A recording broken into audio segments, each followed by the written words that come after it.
with up to 20% off select tires until June 13th. 2. Water skiing. Tricky in a sidecar, but fun. And 3. Saving you more money with mail-in rebates of up to $100 off a set of 4 select tires and $50 off a $150 service with the purchase of 4 select tires. Oh, that's 4 things. Oh well, restrictions apply. Book online at fountaintire.com. Fountain Tire. We're on this road together, Canada. Hey, it's Jamie from Green Drop Lawn Care, exploring Edmonton from the Science Center to Horlock Park. I see your lawns and cringe a little. Weeds are here. And you've got them, Edmonton. Take your lawn back with our guaranteed lawn care programs and unlimited weed control. Green Drop has been Canada's lawn expert since 1979. And they're in your community, keeping your yard looking beautiful with affordable lawn care packages that include fertilizer, weed control, drought fighter, and more. Visit greendrop.com. Your next great family adventure is just a raffle ticket away. Enter the Alberta Foster and Kinship Association's Great Family Adventure Raffle for your chance to win incredible prizes, including the first prize, a Sea-Doo pontoon cruise boat worth over $70,000. Every ticket sold helps provide vital resources to the everyday heroes raising children through some of life's hardest circumstances. Buy your tickets before the live draw on June 5th. Get yours at rafflebox.ca/raffle/the Great Family Adventure Raffle. License number 766115. Open to Alberta residents 18 plus only.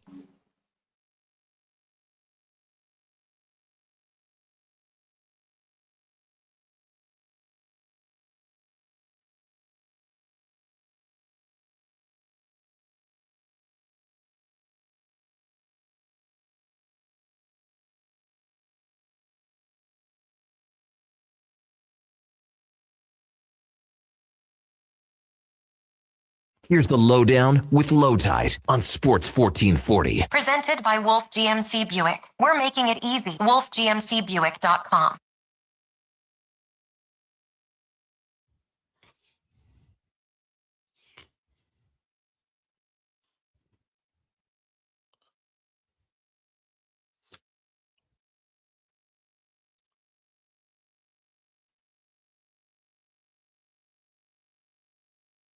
Welcome to the Lowdown. Today's show, the Blue Jays avoid a bloody Sunday injury scare, we think. The Elks are good. And how hated are Vegas Golden Knights when you secretly wish the Oilers would do the same thing? It's all coming up on the Lowdown, brought to you by Wolf GMC Buick. Huge May savings on new 2026 Sierra 1500 pickups and all remaining 2025 Terrain SUVs. WolfGMCBuick.com.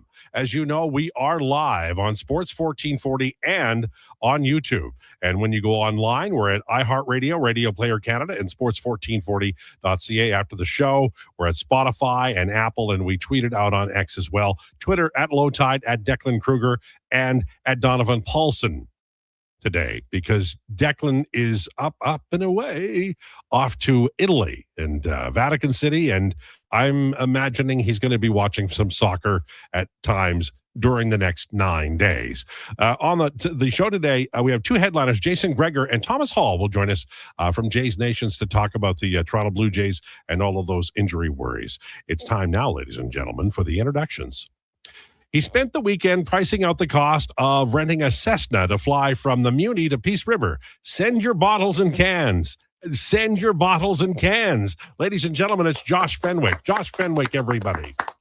It might, in all cases, be cheaper for that than how much I spent on gas the first weekend I went up. You know, it's funny because, ordinary, like I love traveling by car on holidays. Mm-hmm. But I mean, it's a poke now. I mean, like you fill up and you're hoping there's a Twizzler, as a bonus. Well over $200 in gas. I would shell it out again in a heartbeat. However. No, of course you got bit by the bug is what happened. Unfortunately. Yes. There you go. He spent the weekend doing yard work, watched the Avs, Knights, Jays, but spent most of the weekend being irritated by people. Ladies and gentlemen, Donovan Paulson. Donovan Paulson. Also true, Al. There's nothing that annoys me more than people, particularly the elderly neighbors. There's just something about the old people just staring me down as I drive past them, and their look of disgust that particularly rattles me. Well, you're driving 40 over and blasting rock music out of the windows. And the big concern is that it could be on video. Like that's the real concern is that, somebody might see it.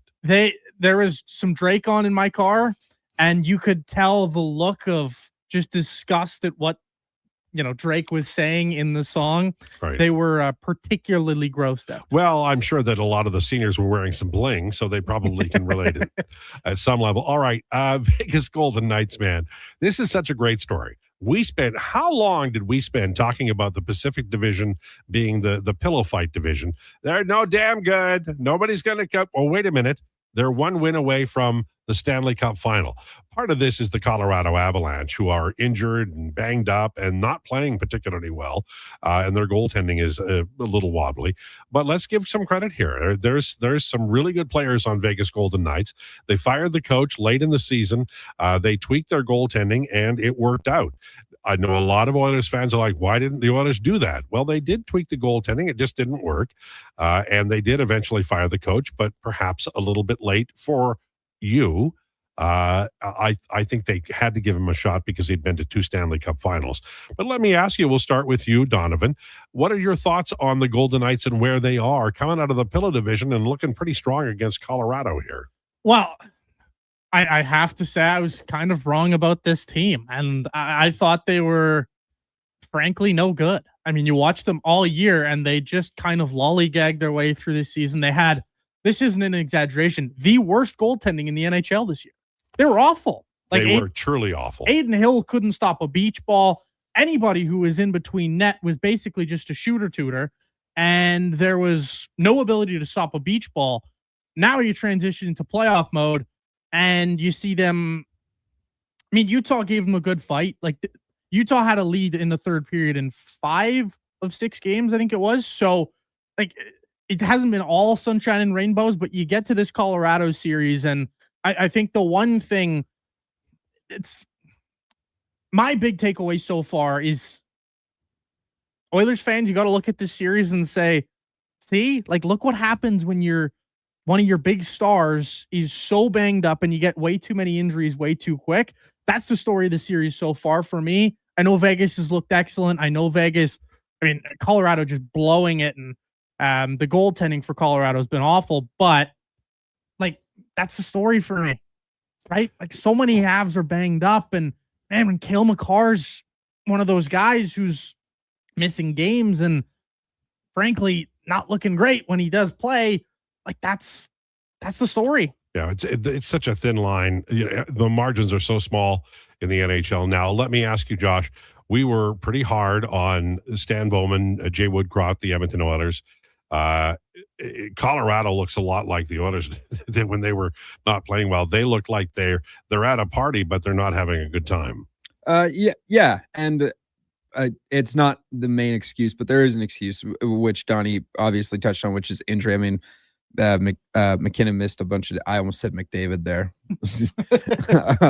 McKinnon missed some time in the game yesterday. Makar's been out for 2 games, but on the flip side, like, man, Vegas, what a bunch of dogs. Like, they are absolutely just grounding and pounding on defense. Like, they're just, even though they gave up 30 shots yesterday, they're just not giving up good ones. Do you think Stone has some kind of mind meld where he goes, "You're going to give me the puck. You're going to give me the puck"? Yeah. It's a Jedi mind trick. Yeah, right. I mean, like, how does he do that so often? He's not a great skater. He has to be in close to score, but he is a phenomenal player. And they've got smart players playing well. They find clean air for Eichel. Their goaltending has been better than, we can agree Colorado's goaltending has been second best in this series. Oh, by a mile. Yeah. So everything's coming up Millhouse for Vegas Golden Knights. And I'm thankful because their owner is such a nice guy. Yeah, he's a lovely individual, like, no doubt. A good guy. And the management, they, here, take our farmer coaches. They're super easy to work with. Sure. They're interested in the betterment of the game. Exactly. That said, and I tease, but that said, I think Edmonton Oilers fans secretly would like the Oilers to be that way. Like, absolute cutthroat. Fire the coach with 8 games left or whatever. 31 other franchises would like it if their franchise was that way. No, it's, I mean, I don't know if working for them would be great, but probably not. But I mean, you win a Stanley Cup ring, who cares, right? Bottom line. The other series is interesting because Montreal was very close, very, very close to taking a pretty substantial lead. Now it's sort of, now we're into a series I think we thought we'd get, right? Where at some point in time, I believed that Carolina would get the upper hand in this series. Game 3 goes, it's tonight, right? Yes. Yeah. Game 3 goes tonight, and it's in Montreal. The home crowd's going to be nuts. It's just going to be nuts. How is our feeling? I'll start with you this time, Josh.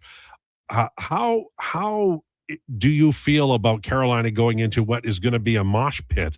Montreal Canadian fans are, as they're either like religious zealots or a mob, one of the two, whichever you prefer to describe them. But they are going to show up and they're going to be loud tonight. Do you think it'll have any impact on Carolina?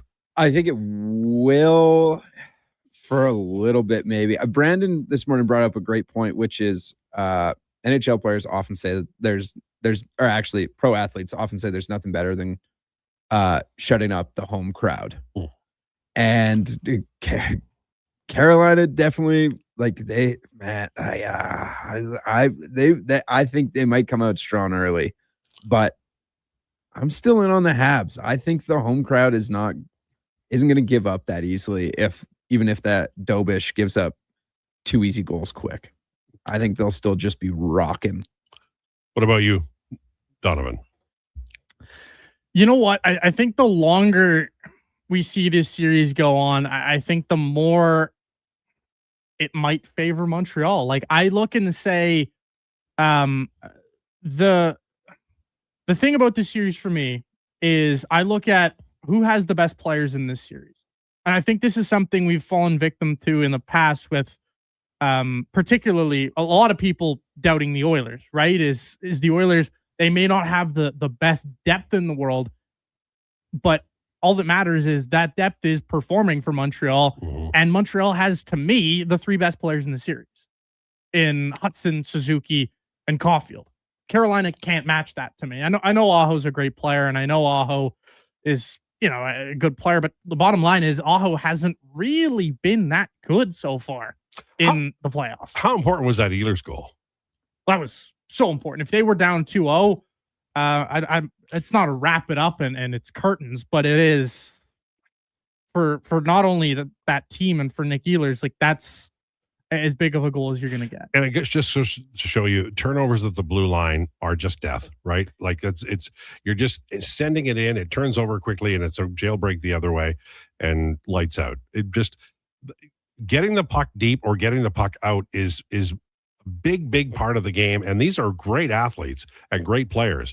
And sometimes it just doesn't happen for them, luck of the draw or whatever, but have your stick near the puck and maybe it'll turn over and you'll make a difference, as was in the case in the Ehlers goal. I'm enjoying both series. I am just in absolute awe of Vegas Golden Knights. They're like the wild west. They just, they will do whatever it takes. And right now they look like they could be on their way to the second Stanley Cup victory, or at least third final that they'd be in, but possibly the second Stanley Cup victory. Elks played, won 34-16 on the weekend.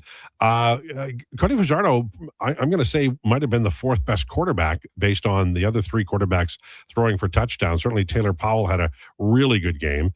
Zach Zabrowski did as well. Didn't play as much. Cole Snyder was 5 of 7 with a touchdown. Only 2 of 6 for Fajardo. They ran the ball pretty well with a bunch of different runners, and Carter Kettle was caught 3 for 65 yards. Austin Mack 59 yards. It was a good effort. I like the fact that they had touchdowns in every quarter. They are playing on the 29th at Clark Park, right? And they'll be hosting their first, the home opener of the year, even though it's preseason. Look forward to Edmonton Elks season. Love the way it started. We'll talk to Jason Greger about the Elks coming up at about 1:20 today. Also want to talk about, if I may, the Toronto Blue Jays and their injury worries. We'll be in conversation with Thomas Hall of Jays Nation at 12:40 today. I'm talking about Dylan Cease, and Guerrero got hit, right? And with Cease, was it a groin? I can't remember what the problem was. Hamstring, right. And it looked like this was going to be like Sunday, Bloody Sunday, like the season ends that day. Did not happen, but and we're not, you never know with baseball injuries. It could be far more catastrophic than I'm implying, because days go by and they get, checked out and whatever the case may be. But the Jays were, what I liked about the Jays, I didn't like their start to this year, and they have been frustrating. And once again, it took them forever to figure out their bullpen, which is fun because Donovan gets wildly irritated, and I like that. But it's not fun because you blow so many games. But right now, they seem to have things in hand, and Hoffman is even pitching better. So that's good news. But they had Gausman, Cease, Bieber, who's hurt right now, Yasavich, Scherzer, and I even like this Spencer Miles guy. He's got great stuff. How far are they away from having 5 pitchers they can count on? I mean, with this season, I can't give you a definitive answer because everybody has been up and down, off the shelf, right? Like there's been so many different injuries, lots of them granted to start the year, but this, for a team that stayed remarkably healthy last season, it feels like the injury bug has really caught up to them and bit them in the keister this year. But I mean, everybody should be like, Kirk should be coming back, I guess, somewhat shortly, right? Like it shouldn't be too much longer for him. It shouldn't be too much longer for Nathan Lucas or Addison Barger. But I guess like the thing is going to be like the bullpen's just blown up, right? Like that's where it's looking like it might be bad. You watch Mantiply, he goes down. Tommy Nance is still down. Brendan, like there's been so many different guys who've gotten hurt on the pitching side. The good news, as you mentioned, some of the guys like Spencer Miles has been unbelievable for a guy who you get for free for the old, I mean, like how many times do you see a team take a guy in the Rule 5, and he turns out to be a player? It's very, very rare. And you're a good team. You get a guy who you can count on to, make a start every once in a while. You can count on to come out and give you multiple innings. Spencer Miles has been so much better than I could have ever anticipated. And for me, out of the bullpen, Louis Varland, he has been almost, I'd say, a savior at this point. Yeah, I would agree with that. Now, I've got some stats to run at you, Josh. Oh, boy. 188 at-bats, 53 games, 13 home runs, 28 RBIs, 47 walks, 56 strikeouts. Are you reading me Mike Trout? Is that Michael Nelson Trout? Yeah, it is. Yeah. How good is that? That's pretty good. The 53 games might be the best part, but he's I'm not saying he's mashing like he was at his peak, but he's in the lineup and he's doing wonderful things. He's doing fantastic. But then on the flip side, like on the bump, you have guys like Alek Manoah who pitch 1 1/3 and give up 8 earned runs, 3 walks, and 0 strikeouts. Sure. But the bullpen. By the way, Reed Detmers pitched really well yesterday, like 12 strikeouts or something like that. Hey, there's some things that are really good about this Angels team, and then there's some things that are very Angels about this Angels team. Did you watch Alek Manoah? Yeah, I just brought that up. And 15 runs they gave up to the Dodgers. Oh my God! Damn, man, you were an all-star 4 years ago. You were in top 3 in Cy Young. The funniest part of him right now is, so I don't know if either of you saw this, but so his fastball velocity now, he wasn't a hard thrower when he came up with the Jays, but he was like 93, 94. And now his fastball velocity, he was throwing fastballs that registered on StatCast and all those, fancy sites as changeups because they were so slow. God. It's topping out at 88 miles an hour, Tide. Like he threw a fastball at 85 that websites thought was a changeup. It's that bad. So if he was sent down to maybe even AA ball, he would still be getting pieced up. Like his career is over. That's what I learned from an old Expos pitcher named Ross Grimsley. He had an 85 mile an hour off-speed pitch. And when his fastball got to 88, it didn't matter. It didn't matter what he threw. They were ready for it because his fastball needed to be like 5 to 7 miles an hour faster than his off-speed stuff. And it kind of met in the middle, and it was over for Ross Grimsley. And that was not far after he won 20 games in the major leagues. So Manoah's toast, right? Like, I mean, he is done. It's donezo. He's been optioned already by the Angels. Well, I think when the Angels don't want you, you are done. Yeah, the Angels are like your last chance, Texaco, as you'd always say. The good thing, though, is they're 20-34, right? But there's only one team in the AL West over 500, and it's one game over 500, the Athletics. So they're only 7.5 out. Jays are 11 and a half out, or is that 12 and a half out now? They're a long way out. They're 10 and a half. The Rays keep winning. That's the problem, right? They're 7-3 in their last 10. They're 19-5 at home. They're really, really good. All right. Coming up, we have rumors at 1:40 today. We're doing Donovanations. And what is it going to be? We're going to be doing, and sorry for a little bit. You got lots of time, but it's top 5 Oilers targets for all 3 of us. Joy. Okay. I've got one. It's not a lot of targets out there the Oilers can afford. At 12:40, Thomas Hall will join us from Blue Jays Nation. We'll talk about those injuries and the Jays and how they look. Jason Krueger at 1:20 as well. Lowdown with Lowetide, brought to you by Wolf GMC Buick on Sports 1440 and YouTube. May brings more of what you're looking for at Wolf GMC Buick. The selection, never better. The savings up to $12,000 when you combine cash discounts on your new 2026 Sierra 1500 pickup. Up to $1,750 in cash rebates on remaining 2025 Terrain SUVs. Plus 0% financing up to 72 months on most models. And ask about the truck trade-in bonus of up to $1,500 on select new in-stock Sierra 1500s. Wolf GMC Buick. We're making it easy. Summit Restaurant, located in the heart of the Silent Ice Center and just minutes from South Edmonton Common. Summit is your destination for exceptional house-made pizza, delicious entrees, and expertly crafted cocktails. Cheers. Experience the perfect blend of flavor and ambiance in a modern setting. Join us for a straightforward yet elevated dining experience where our commitment to quality speaks to every bite and sip. Make Summit Restaurant your next night on the town. You see it? Fusion Promo Marketing can make it. Fusion makes high-quality, memorable promotional products for businesses, sports teams, and corporate events. From vision to reality, get noticed and remembered. Fusion with a Z. Promomarketing.ca. Attention Alberta construction pros. For over 50 years, Japa Equipment Rentals has been your go-to for top-notch equipment and stellar service. Whether you need rentals or expert maintenance, we've got you covered. Stop by our Edmonton or Calgary locations today. With Play Alberta, backing the home team goes beyond the bets. That's because your picks have provincial impact. Play Alberta is the only app in the province that puts all revenue directly back into supporting programs and services that Albertans rely on every day. By investing in the General Revenue Fund, every play, bet, and buy made on Play Alberta helps make a difference across the province. Visit playalberta.ca/Gregor to learn more. That's playalberta.ca/Gregor. Must be 18 plus to play. If you gamble, use your game sense.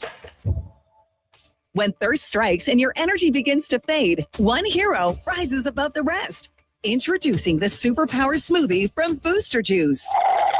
A bright sun-charged burst of mangoes, bananas, and blue spirulina.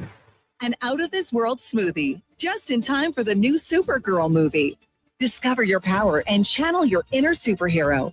Fly into your local Booster Juice and experience it for yourself today. And see Supergirl. Only in theaters June 26th. Do you have neck or back pain? Ever go for treatment hoping for a simple fix only to realize your stubborn spine is basically a science project with attitude? Hey, we get it. And honestly, we're a little sorry because great rehab does take proper experimenting. But at Leading Edge Physiotherapy, we don't just toss exercises into the beaker and hope it doesn't explode. We start with the right diagnosis, then mix hands-on care, precise manual therapy, and evidence-based technology. The formula your body actually needs. Science and skill with gratitude, not attitude. LeadingEdgePhysio.com. Mr. Rooter gets attacked by a Canada goose. Oh, look at that. Another on-time arrival. Nothing stops Mr. Rooter from plumbing on schedule. You gotta be kidding me. Hello, Mr. Goose. I'm Mr. Rooter. Okay, this is what you train for. Through rain, sleet, or goose, the pipes get fixed. For a plumber who does whatever it takes, Mr. Rooter.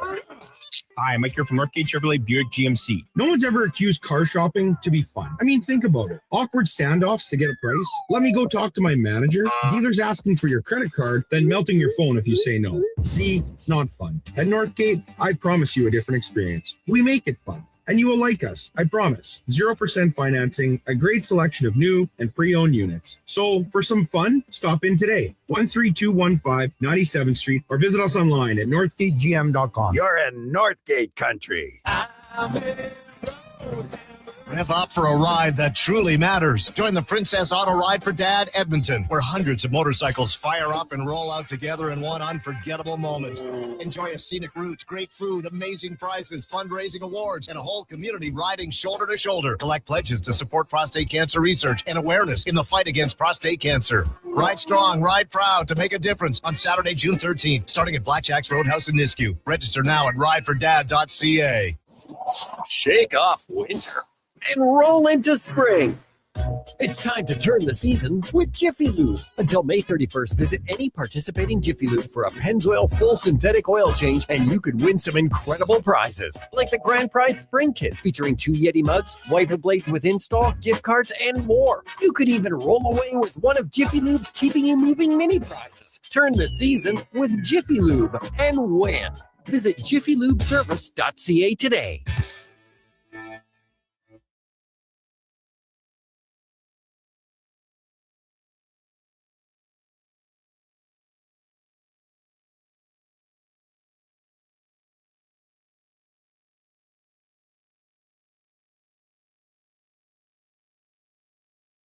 You need the lowdown? It's with Lowetide right now on Sports 1440. Presented by Wolf GMC Buick. We're making it easy. WolfGMCBuick.com.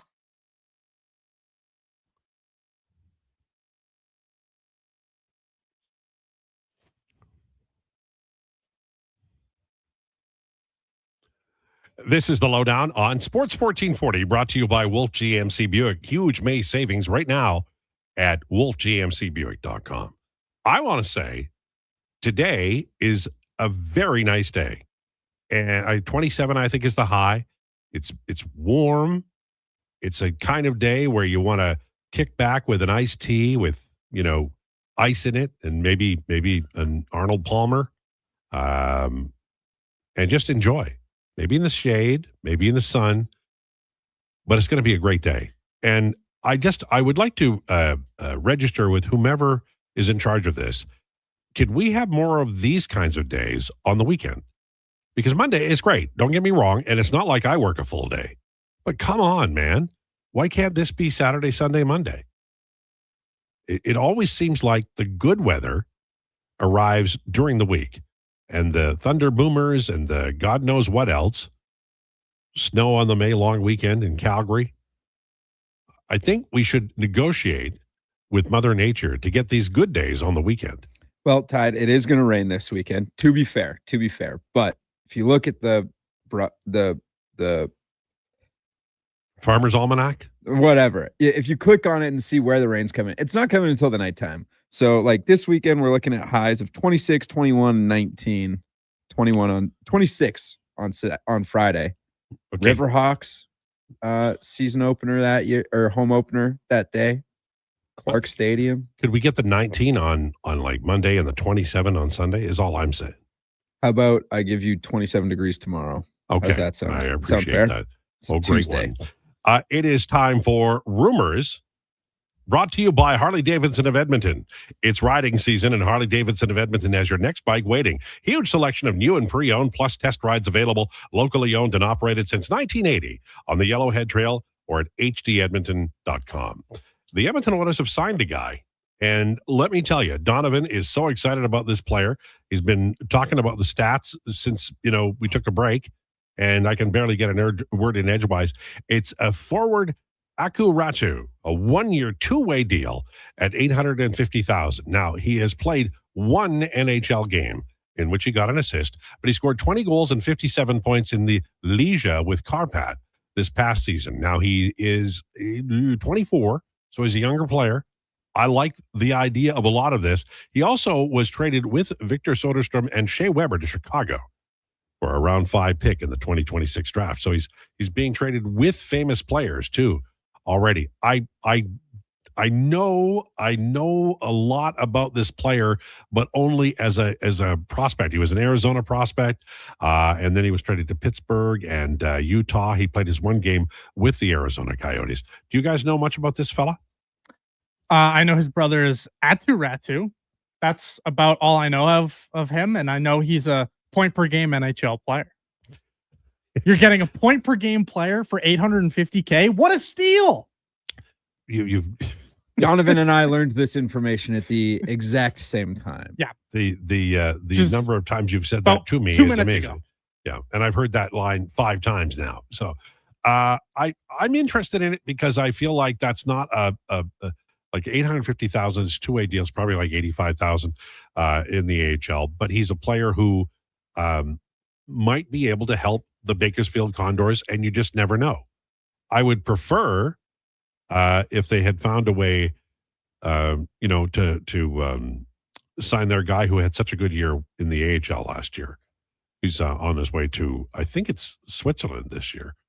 Donuts have a lot of really good players in the minor leagues, and you've got to keep all of them because some of those guys have to come up and play. But Roby Yerventi had a really nice year in Bakersfield last year and then bolted for Europe. And that tells me that he didn't think he was going to get a fair shake with the Oilers and that he would just leave and maybe spend the rest of his career over there, or maybe he'll be a free agent in a couple of years. Ratu is not a player you're likely to see in the NHL next season, but he's 24 and he might be able to build something in Bakersfield. And as I said, he had a really good year last year in the Liga. And I will just asterisk by saying last year, this team signed guys like Josh Szymanski out of the German league and David Tomashek, who didn't last very long, to be fair. But Szymanski lasted, 20-some games. They've got some other guys down there, Viljomer Mahala. So maybe this is something. They don't have draft picks. They don't have a lot of draft picks to sign. So bringing in guys who are 24, who maybe have a chance to establish themselves, it's not the worst idea ever. You'd rather have a 19th overall pick turning pro this year. The Oilers don't have that kind of torque. A few other things. Ken Holland is telling people about what's happening with the coaching situation. He says nothing is imminent. So DJ Smith took over, right, on an interim basis. I keep reading that maybe he's going to get the full job. Do you think that might happen? I'd be pretty surprised. What about Hiller as an Oilers option? Is that anything that you would think about or talk about? No, not personally. I saw the job he did in LA and I wasn't exactly inspired. If this is an assistant coaching gig, maybe, but anything to do with head coaching for me with Jim Hiller, I am out. As for will DJ Smith return to LA, I think it all depends on if they want to play the same style or not. That's fair. That's fair. They are going through some changes, and there's some big retirements, and so they're going to be able to, they're going to miss that experience, but they'll be able to be a faster team and some other things going on there. We haven't talked a lot about NBA. Anything exciting happen in the world of the NBA playoffs on the weekend? Yeah. So the Knicks went up 3-0 on the Cavaliers. They could sweep tonight in Cleveland. On Hoop City with Paul Sir, for anyone that didn't tune in, said the Knicks would sweep. And they all looked at me like I was crazy. Mark Majot said I was nuts. Well, but he says that whenever I talk to him. He's a Knicks fan. No, but he says that every time I talk to him. And it's not even about the Knicks. He goes, Josh, crazy. That's good. Yeah. But so does Donovan. Hey, I say the same thing about Donovan to his face. More honor that way. And then last night, the Spurs evened up the series with the Oklahoma City Thunder. Wemby had 33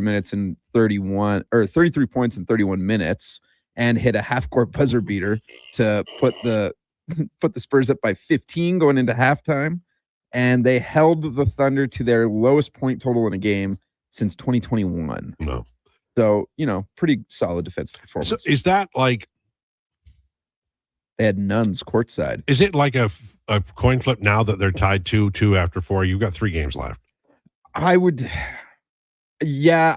I mean, obviously it is a coin flip because it is like you just gotta win 2 of your next 3. Like that's all it is. But the Thunder are missing their second best player in theory, in Jalen Williams, and who's supposed to be their second best player if he's out. And Chet Holmgren is averaging 11 points per game through the series because he's being guarded by Wemby. Right. And Wemby's just he's getting barbecue chicken every time he takes him down to the low block. So then you're like, okay, well, who's next? AJ Mitchell, he's also injured. So you're looking at like Alex Caruso to be the next guy up. Like he's a role player. Right. He's a really, really premier role player. But the Spurs just have everybody right now. Now Fox is beaten up. He has a bad ankle.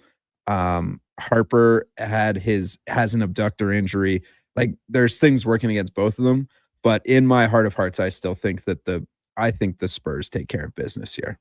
Well, it would be interesting to because we're looking at the Western Final. Is that the champion is playing in that? This is what we've said. Yes, right. But also I made the point with Connor today. It was, well, I didn't think the Pacers were going to go to 7 with the Thunder last year, and nobody thought the Mavericks were going to beat the Heat in 2011 and all these other things. So I've been wrong before, and I'll be wrong again, most likely this year. But I think that the champion is coming out of the West, and I don't think the Knicks have a sniff. There you go. Lots of texts coming in. Sam says, give Vegas the cup already.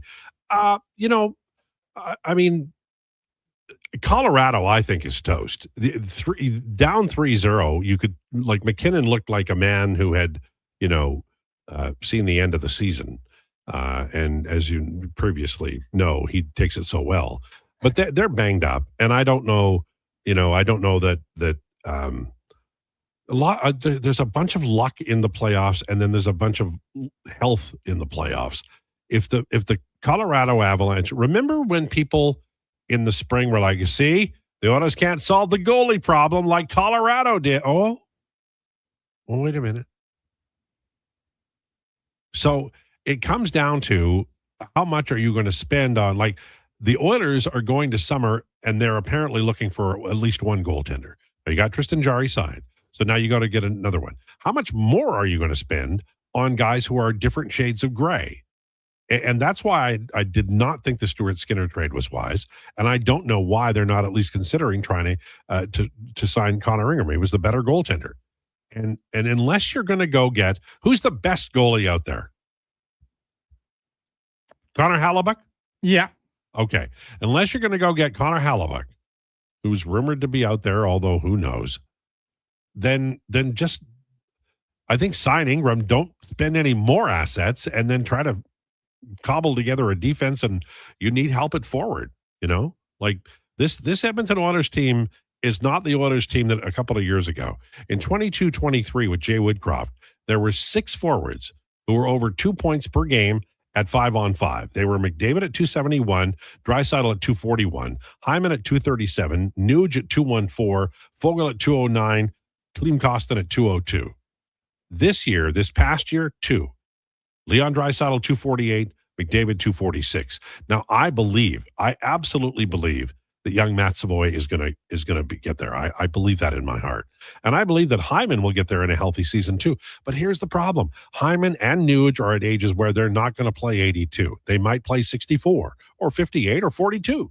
And you've got to have enough in the depths of the team to not only, take over from those guys when they're hurt, but also have guys score on the 3rd and 4th line when they're healthy.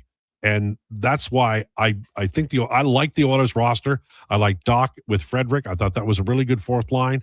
I think Szymanski's fine, but I'd run Nuge at center with Leon at center and McDavid. I'd run them on separate lines. Now go look for your wingers. You've got Savoy and Hyman for the top line, Podkolzin and maybe Kapanen for the second line. And then for Nuge, maybe you give him young Ike Howard, or maybe you're trading him, but you can find people who can help you in those areas, but they've got to score. And the Oilers last year, they didn't score at 5-on-5, and that's the biggest game state the way you want them to. And it's a problem. It really, truly is. That, to me, is one of the bigger problems that we're going to see here next year. Yes to Hellebuyck. You're worried about them offensively? At 5-on-5, you bet. I couldn't be any less worried about one thing. What's that? Just them offensively. I have... That is like the 17th thing on my list. Now they didn't score a ton at 5-on-5. You're right, but I believe in this team to score pretty much. Like I look at this team and I see a team that just had no ability to defend. Like I just want them to find a way to lock it down. Like my priorities for this summer are guys who aren't offensive dynamos. I'm just looking at guys who I think can be responsible. Oh, I'm with you on that. I think they do. Like every line needs somebody who's got a defensive conscience. I agree with that totally. But what I'm saying is people look at Zach Hyman and they go, okay, that's 40 goals in 80 games. That's not going to happen. They are 33 years old. So the offense that you think you're going to get from those guys, you will, but not for 82 games. And that's what happens when you have an aging roster. I like Podkolzin. I like Savoy. I'm saying they need more of those guys. And I guess we'll find out because we're all doing a list at 140 today about the Oilers' top 5 targets, right? Yep. Top 5 targets. That could be free agency, trade. I'm going a realistic route. So you don't expect to see names like Darren Radish on mine or, Alex Tuck. Like, what about Ratu? Will he be on your list? Hey, you know what? There could be a dynamic duo of Ratu brothers on the Oilers. Love it. Just saying. All right. Thomas Hall from Jays Nation talking about those injury worries and what to expect from the Jays here in the next 100 games or so. This is the Lowdown with Lowetide, brought to you by Wolf GMC Buick on Sports 1440 and YouTube. Come for Canada's largest trade shows, the biggest names in entertainment, exhilarating sporting events, and more. And stay for the experience at the Edmonton Expo Centre. Looking for the perfect place to host your next big event? From trade shows to galas, meetings, and concerts, the Edmonton Expo Centre has the space, event expertise, and service to make your next event unforgettable. With over 522,000 square feet of flexible event space, in-house catering, and operational expertise, they bring your biggest vision to life. Learn more at EdmontonExpoCenter.com today. Whether you're a craft beer connoisseur or more of a wine aficionado, there's always something new to discover at Sherbrooke Liquor, a unique, family-owned, independent liquor store. The selection? Incredible. The non-alcohol section is also very impressive. Sherbrooke Liquor, expert, knowledgeable staff with a passion for unique finds. More than just a liquor store, we're a community. Alberta's best, the one and only Sherbrooke Liquor. Wine, spirits, and oodles of beer. Visit SherbrookeLiquor.com. Getting your vehicle sparkling clean doesn't have to cost a fortune. Take it into Hughes today and pay just loonies a wash. Find us at HughesCarWash.com. Who's that working on the underground utilities over there? All Star Construction, that's who. What about the street lighting? Yep, All Star Construction. And the directional drilling, hydrovacking, neighborhood renewal, and telecommunication work? Yep. Since 2009, All Star Construction has been doing all that and more, shaping and building Edmonton communities for land developers all around Edmonton. That's what All Star Construction is all about. The funny thing about hitting the road to leave it all behind is you don't really want to leave it all behind. So Sherwood Honda has the SUV with plenty of room for all you want with you. Think Honda CR-V, the Honda Pilot, or maybe even a Ridgeline truck. With this kind of lineup, you can go where you want and bring all you want with you. You sure would make it easy to leave your cares behind by starting at Sherwood Honda.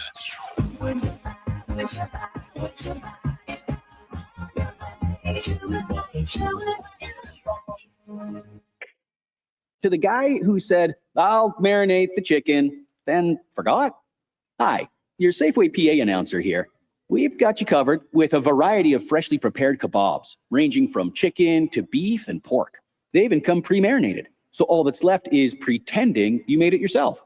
And they're on sale this week. For more great summer deals, check our flyer at safeway.ca. Variety may vary by store. See flyer for details. That's the way.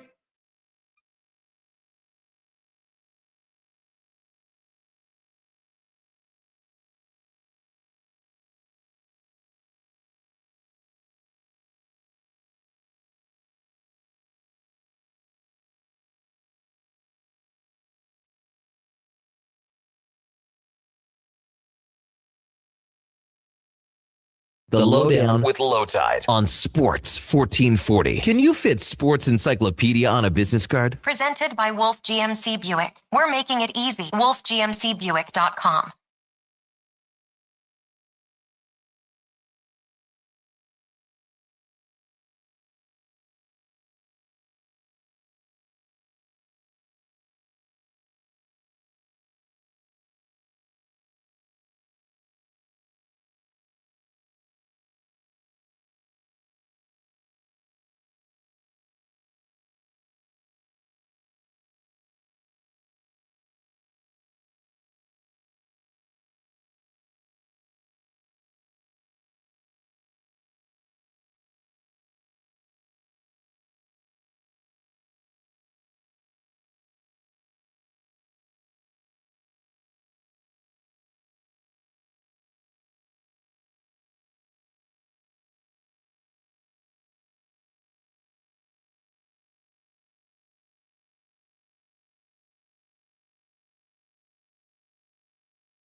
for it. It is part of his past, but I don't think it defines him as a player.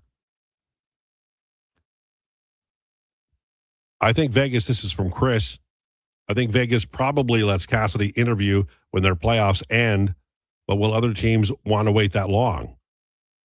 You want to have a synchronicity for the draft, free agents, and pro scouting for potential trades that match personnel to the coach. You're right, Chris. I'm not going to read the rest, but you're absolutely right. You want to have that. You want to have that down. I got to say, I'm going to go back to the McDavid blame there. It's one thing to blame Stuart Skinner, but are we really blaming Connor McDavid for the Oilers not winning a Stanley Cup in those two finals? Is that it was Connor McDavid's fault? That's what we're checking down to? Do you agree with that? Well, no. It is fair to say that he didn't put up points in the games that mattered most. It is fair because he didn't, technically. Well, it's not fair. It's a fact. It is a fact, but would I blame him personally? No. Now, would I blame, would I suggest that he needs to substantially improve his defensive game? Yes. That, from this season, I would say that. Okay, but that's as far as I'm willing to go in terms of. Okay, let me check down from that. Okay, and I'm playing devil's advocate here, and I'm not defending Connor McDavid, but this is a fellow who's 11 years into his career. So he's established the way he's going to play is the way he's going to play. And the Oilers have always had a defensive conscience like Ryan Nugent-Hopkins, and now it's I think going to be Matt Savoy on that line. So I get that he can, it's not like he's terrible at it. It's just that he's not, Sergei Fedorov out there. So at this point in his career, I think you have what you have, and you probably want to populate his line with guys who can do those defensive deeds like Nuge did over the years. Is that not a better plan? Because McDavid causes so much chaos with his speed in the offensive, like going into the offensive zone. I don't know if I want to give that up. I'm not saying that. I'm just saying, to me, the one thing that I point to, and it's always annoyed me with this team, is how much they cheat for offense. Yep, they totally do. I get that. Now, if you're Connor McDavid, what does cheating give you? Does it give you an extra 4 points, 5 points throughout the course of the season? I'm just being realistic here. He blows the zone too much. The entire team blows the zone too much for me, in my liking, and there's not enough center support for the defense. If Connor McDavid just comes down that extra little bit lower, more consistently, that's just something that there's more support. There's an easier breakout. But that's not improving defensively. That's improving offensively. But to me, that there's just the support level, right? Just give your defensemen more support. Sure. It works both ways, right? You don't always have to cheat for offense. And then sometimes he finds himself on the wrong side of the puck. Sure. And then you saw it multiple times during the season, right? But I think it's a plan. I think that stretch pass was a plan. It never worked with a Tinker's Dam, but it was a plan. It is a plan. But to me, it also comes down to, make it say what you will about it, whether it's team philosophy or not. I want to see him drop down into his zone a little bit more next season. I want to see just more consistency in his defensive play. I agree totally, because I misunderstood what you were saying. I don't want him back checking, but I definitely want him coming down low, offering support, and then not doing the jailbreak. You can have the long stretch pass, but you just can't overdo it because people can plan for it. And I think one of the key things the new coach is going to have to do is design a play where they can overcome the exhausting forecheck that some teams like Florida put on them. And I think that's either by carrying the puck out. Wallman can do it. Bouchard can do it. It can be done. Or making that short pass, as you say, maybe into the slot area. You're Bouchard, you're along the sidewall. You send it to McDavid in the slot area, and then he's gone. Now, that requires him to give up the puck in the neutral zone, probably, but then he can get it back on a give and go. Yamamoto is really good at that with Draisaitl and McDavid. It can be done, and you can hire the right players to do it. I agree totally with what you're saying about being more responsible in the zone with the puck. I just want to see him on the right side of the puck more. I guess that's probably the best way of saying it. Okay, but that's another thing where and I'm sorry to interrupt you. I apologize. Yeah, you're good. But like one of the things he does have to cut out is turning over the puck when he's on a 1-on-5. Yes. Because it's just dangerous. This is a player who is so dynamic offensively where if he improves for me 10% defensively, and if the point I want to hammer home is particularly the center support thing, that's always been a big problem for me. And that is a lot to do with breakouts, but that is also about being just on the right side of the puck in case there is that turnover, right? Mm-hmm. And you saw a couple times like that happen, and it turned into just some massive, goalies left out to dry type deal. And so if you can improve that, like to me, that's what, a 5-10% improvement defensively. Even that goes a long way. And for me, there's no reason for him to cheat as much offensively as he does. You're the fastest player in the league. You're the best offensive player in the league. You don't need to cheat all the time. See, I think that was a set play. I think it probably was. Yeah. And But so I think that drives me nuts. Well, the new coach, that's why they need a guy like they need a button down, more of a button down guy. Like in terms of goals against per 60 in like last year it was 2.94, the previous year 2.91, but expected goals per 60 2.32 in 24-25, and last year 2.9. They stopped doing a lot of things that worked, and I don't know why. They kept going back to the stretch pass over and over again, and it was absolutely death. My hope is that the first thing they do, whoever it is, the first thing they do is they look at what they did a year ago and then game plan to show different looks to teams, because they were the easiest team in the world to read, honestly, a year ago. And it didn't have to be that way. All right. So I want to get this absolutely straight.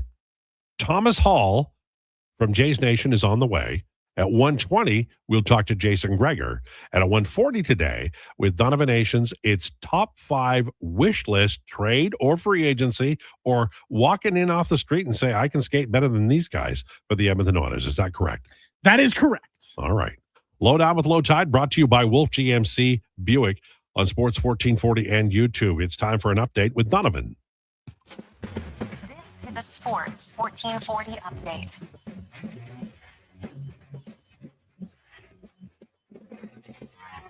This Sports 1440 update is brought to you by Elks Nation. For the best Elks coverage year-round with podcasts and articles, go to elksnation.ca. Player interviews, game analysis, and more. The best green and gold coverage online, elksnation.ca. NHL Eastern Conference Finals action. The Habs welcome the Canes to town with their series tied at 1. Puck drop going at 6 o'clock. The Memorial Cup, it is Kitchener and Everett. They play at 8 on the hard court. The Knicks looking to sweep the Cavs. Some MLB action. The Jays hosting the Marlins. First pitch going at 5:07. Trey Savage going for Toronto. Jansen Junk for Miami. Currently underway in the bottom of the 5th inning. You've got the Rays and Orioles all knotted at 0s. Some other action underway. The Cubbies and Pirates, they're tied at 1. The White Sox are up 3-1 on the Twins. Brewers blanking the Cardinals 3-0 in the bottom of the 3rd. And some games later in the day, you'll see the Mariners in Sacramento to battle the Athletics, and the Texas Rangers. It is a Battle of Houston against the Astros. Coming up right after the break, we've got Jays Nation's Thomas Hall. I'm Donovan Paulson. This is your Sports 1440 update.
For total peace of mind. Why wait? Get the cart you've always wanted today. Visit the Golf Cart People. Find out more at golfcartpeople.com.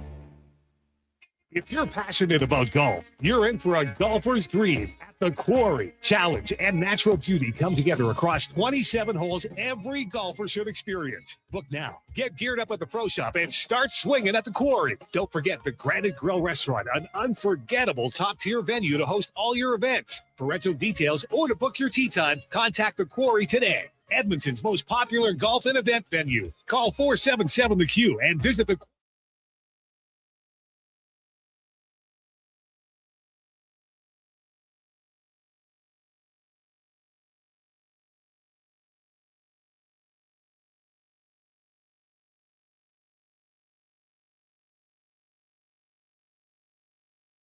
The Lowdown with Lowetide on Sports 1440. Can you fit Sports Encyclopedia on a business card? Presented by Wolf GMC Buick. We're making it easy. WolfGMCBuick.com.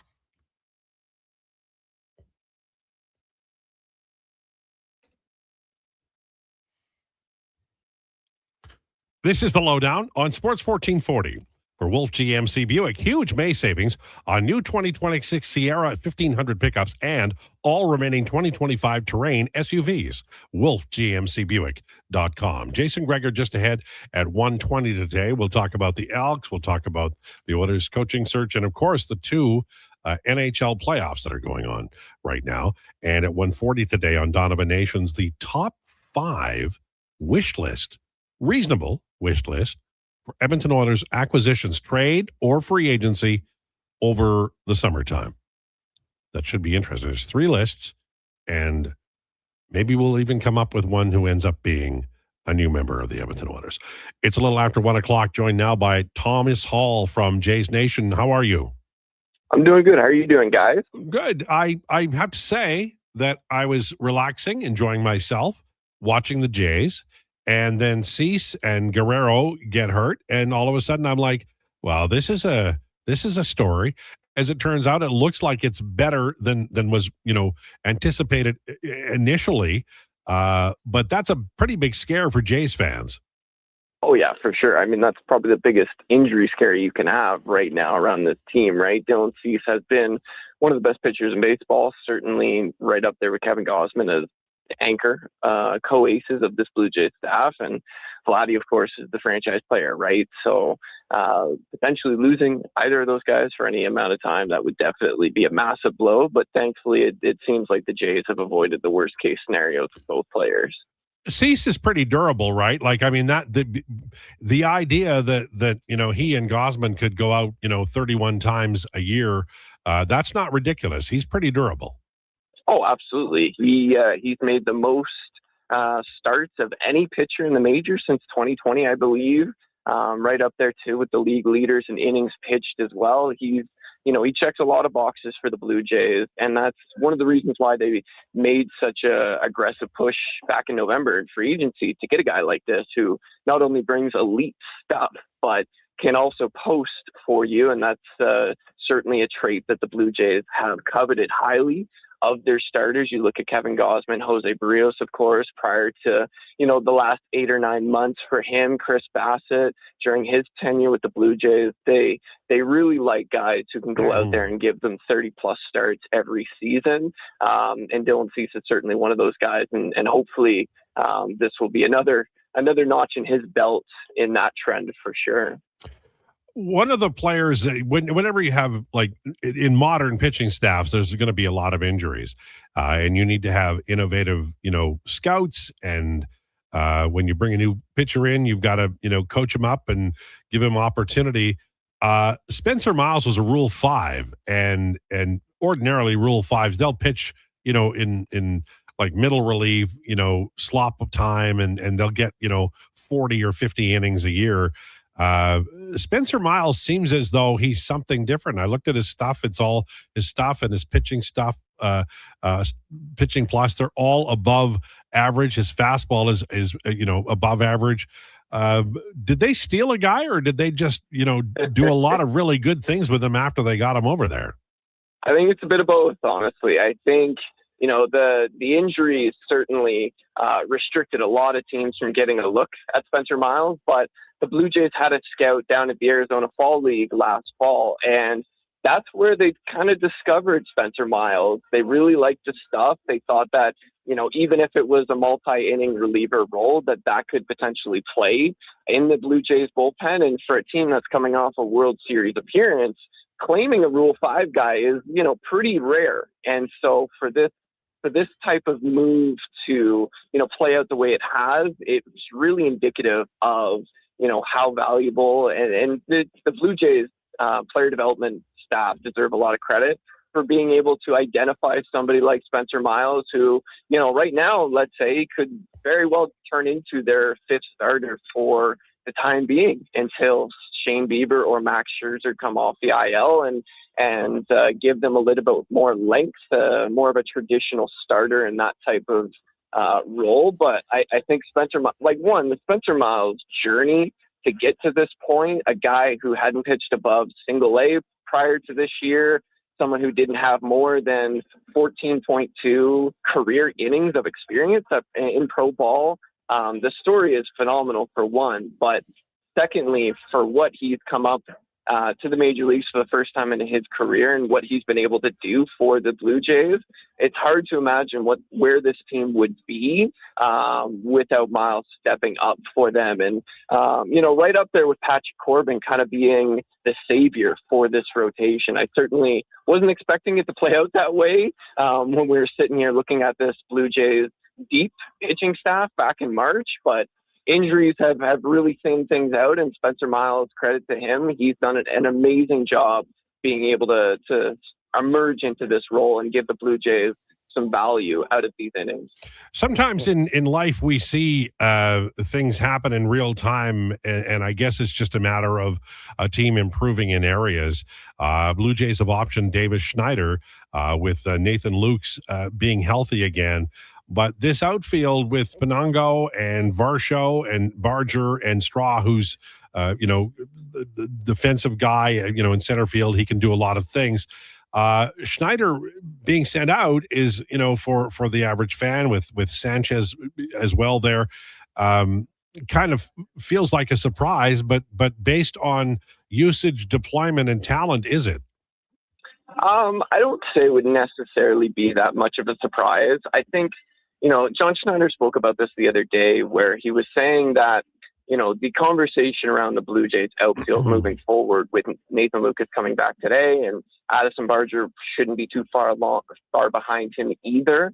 I think it's really changed compared to a few weeks ago when the Blue Jays did option down Penango. It was only for a short period of time, but, it's something that the way that Penango has been playing recently and giving the Blue Jays a shot in the arm offensively, he's really forced the envelope on this team. And to the point now that with Davis Schneider being optioned down, the numbers certainly were not anywhere where he was expecting them to be to begin the year. He, really wasn't doing anything at the plate other than getting his walks.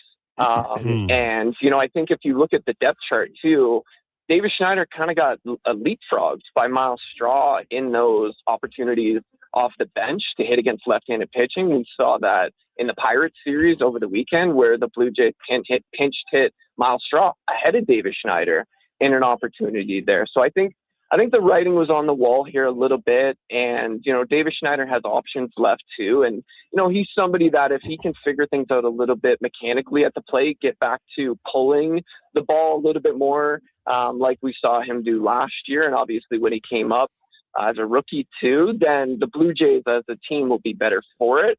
But obviously I think Penango has done enough to prove himself that, even though balance-wise, it's going to be a little tricky in the outfield with all these left-handed hitting outfielders. But I think Penango's a guy that has proven he can hit against lefties. And, I think he's certainly deserving of more of a look up with this team because, the offense really hasn't been, producing all that much, even though there's been a bit of a surge lately. But, a lot of that's been because of Penango. He's really settled into the cleanup spot recently for the Blue Jays. And it would have been really shocking, I think, to see him get optioned down with what he's done for the team lately. Lowdown with Lowetide on Sports 1440 and YouTube. Thomas Hall from Jays Nation joining us now. I didn't want to talk about this, but we have to talk about the Tampa Bay Rays. At the beginning of the year, you know, at least I was talking about the Yankees and the Jays and, you know, maybe the Red Sox. The Orioles needed a rebound, so I didn't expect they'd do it all in one year. And the Rays are kind of like the Cleveland Indians or Milwaukee Brewers. They're good, but they're an outlier, and they are not, you know, a team that spends, you know, high dollars. They're 34-16, 10.5 up on the Blue Jays. And 60 games in, I'm just wondering when the cooling off period happens for Tampa Bay. Yeah, we're all waiting for that time to come. You know, it seems like this is just what the Rays do every year. They, you know, it doesn't matter how many regulars they subtract from their roster, they're able to supplement those guys with, you know, really good stories from their farm system and be able to stay competitive. And that's kind of what we've seen so far this season. You know, they don't have a top 10 or top 5 offense in baseball. They're right around middle of the pack. But they're doing things really well. They're winning the margins, I would say, on the offensive side. And on the pitching side, I mean, getting Shane McClanahan back has certainly been a big boost for their rotation. Drew Rasmussen has really emerged as a frontline starter for them. The way they've been able to transition Griffin Jacks into a starting role and getting some valuable innings out of him. It's just this is the Rays type of way of winning games. And you know, I don't think, you know, they're going to be able to sustain this hot start that they've gotten off to, just looking under the hood at the underlying metrics. But you know, they're right up there. They're going to be a competitive team in an American League that is still incredibly wide open for the taking. And right now, the Rays are running with this opportunity. Speaking of running with the opportunity, Chandler Simpson, for somebody my age, is kind of a throwback to like Otis Nixon or, you know, a time when players with pure speed, not a lot of home run power, ruled the day. Great speed on the base paths. He has improved his defensive play in the outfield, but I look at his makeup at his resume, and I think, man, he's a long shot to have a long career in Major League Baseball today. The Jays are a team that has a tendency to maybe be a little less focused on home run and more on bat control and getting doubles and getting on base by walks. Are we seeing kind of a morphing of Major League Baseball with the Jays and their style, at least a year ago, and then with a guy like Chandler Simpson? Are we coming back a little bit to the olden days? Yeah, I would say so. I think that's a fair estimate to make. I think, you know, we were already maybe trending a little bit in that direction before the rule changes, but I think now for a guy like Chandler Simpson who has elite speed, it's far more profitable for him to be in the majors in this day and age where, you know, pitchers are limited in terms of how many times they can disengage with the mound. The bases are obviously bigger, so that gives you a little bit of an extra inch if you're the base runner. But, you know, it's not just speed. Like, speed makes up for, you know, a lot of deficiencies on the base paths. But Chandler Simpson is a guy, like you said, he's a throwback. He's somebody that is a really good base runner, and he just also happens to be incredibly quick too. You know, the Rays, I'm sure, hoping that he at least shows a little bit more of an ability to get his walks too, instead of just hitting for a high average like he is. They'd probably like to see the on-base percentage tick up closer to the major league average. And, you know, the more times a guy like that can get on base consistently, obviously the better for their team, especially considering that he sets the tone for their lineup.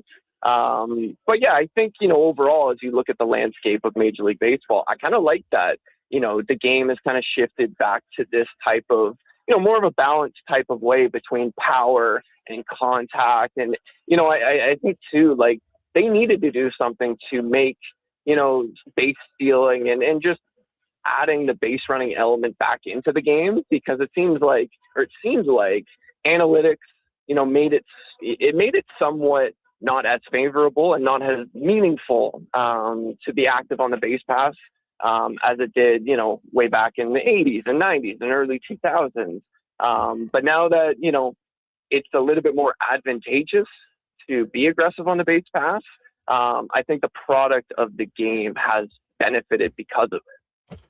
Final question for you, and I appreciate your time because we're, interrupting your workday. Thomas Hall, our guest from Oilers Nation. Vladdy's my favorite player. He's on pace for 9 home runs. I know that'll change. He'll get hot and hit 10 in a month. I know that will happen. But, he's always kind of been the guy who looks like he's going to hit 50 and he hits 30.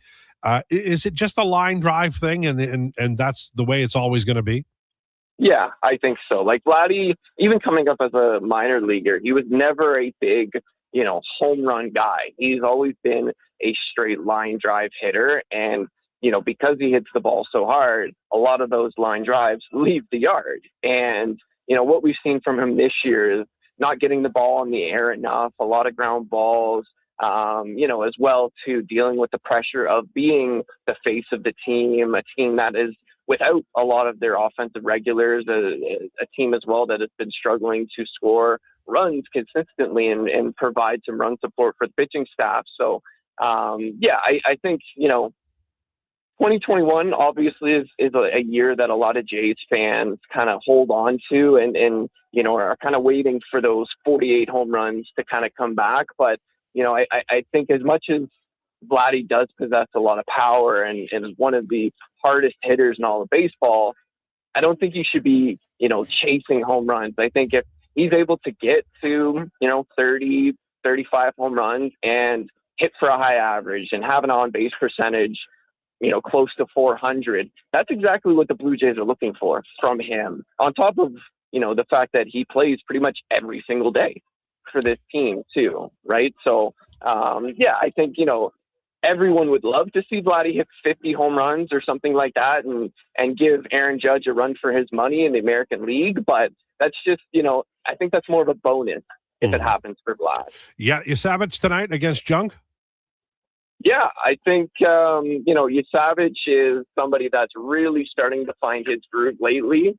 He's gone 6 innings each of his last 2 starts, and his most recent one, he had his best stuff yet. The fastball velocity really ticked back up, was a lot of 96, 97s, was mixing in the slider more too, which is something that he hadn't really been doing previously to start this season. So, the Marlins have a young, pesky lineup and also has a few Canadians in there too. So it will definitely be a fun matchup too, especially as the Dome is opening up in front of me here as I talk to you guys in the press box. But I think, if Trey can continue to build off of his last 2 starts, then that's exactly the direction that the Blue Jays are looking for him to take. Thomas Hall already on the job for Jays Nation. Thank you. All right. Thanks, guys. Have a good night. There you go. Thomas Hall. Already at the ballpark. I mean, why wouldn't you be, right? 7-8 hours early. Good times. All right. On the way, Jason Krueger will be next. And then we're going to have Donovan Nations, the top 5 targets, wishes for Edmonton Oilers in free agency or trade this summer. And we'll all have a list that's coming up at 1:40. This is the Lowdown with Lowetide, brought to you by Wolf GMC Buick on Sports 1440 and YouTube. The Edmonton Riverhawks return Friday. Join the best party in the River Valley with 27 theme nights like Paws in the Park, Star Wars, and Margaritaville. Don't miss opening weekend. Tickets start at $21 at tickets@gohawks.ca. You don't just need property services, you need problems handled. HireGood provides cleanup, debris removal, site monitoring, and safety attendance across Edmonton. We reduce issues on your property, keep spaces safe, and take pressure off your team. We resolve real problems for businesses while creating real impact because our team is built on second chances and they show up every day ready to prove it. Visit hiregood.ca or call and mention Jason Krueger for a first-time discount. HireGood. Stable jobs create stable lives. Everybody loves a beautiful day in Edmonton. Hey, it's Jamie, and Green Drop Lawn Care is giving you one more reason to love the nice weather. Next Nice Day service. People always ask, How soon can Green Drop get here? well, when you sign up with Next Nice Day service, we'll be there by tomorrow. Assuming Mother Nature cooperates, we'll be fertilizing and treating your weeds by the very next day. We'll even include Drought Fighter at no additional cost. Just another reason we have been Canada's lawn expert since 1979. Easy online signups only at greendrop.com. The funny thing about hitting the road to leave it all behind is you don't really want to leave it all behind. So Sherwood Honda has the SUV with plenty of room for all you want with you. Think Honda CR-V, the Honda Pilot, or maybe even a Ridgeline truck. With this kind of lineup, you can go where you want and bring all you want with you. You sure would make it easy to leave your cares behind by starting at Sherwood Honda.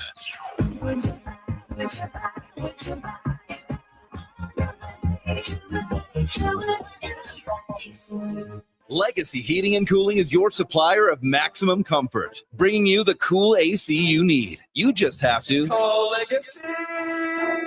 Call Legacy. for comfort at night when the hot air suffocates you. Call Legacy. Call Legacy. For comfort in your wallet with no payments or interest for 1 year. Call Legacy. Call Legacy. You deserve comfort. Cool off today with AC from Legacy.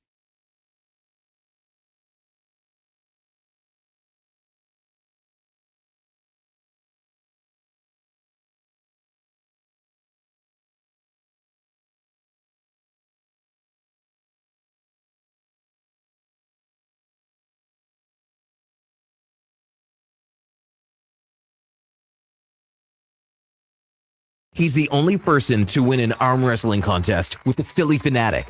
The Lowdown with Lowetide, now on Sports 1440. Presented by Wolf GMC Buick. We're making it easy. WolfGMCBuick.com.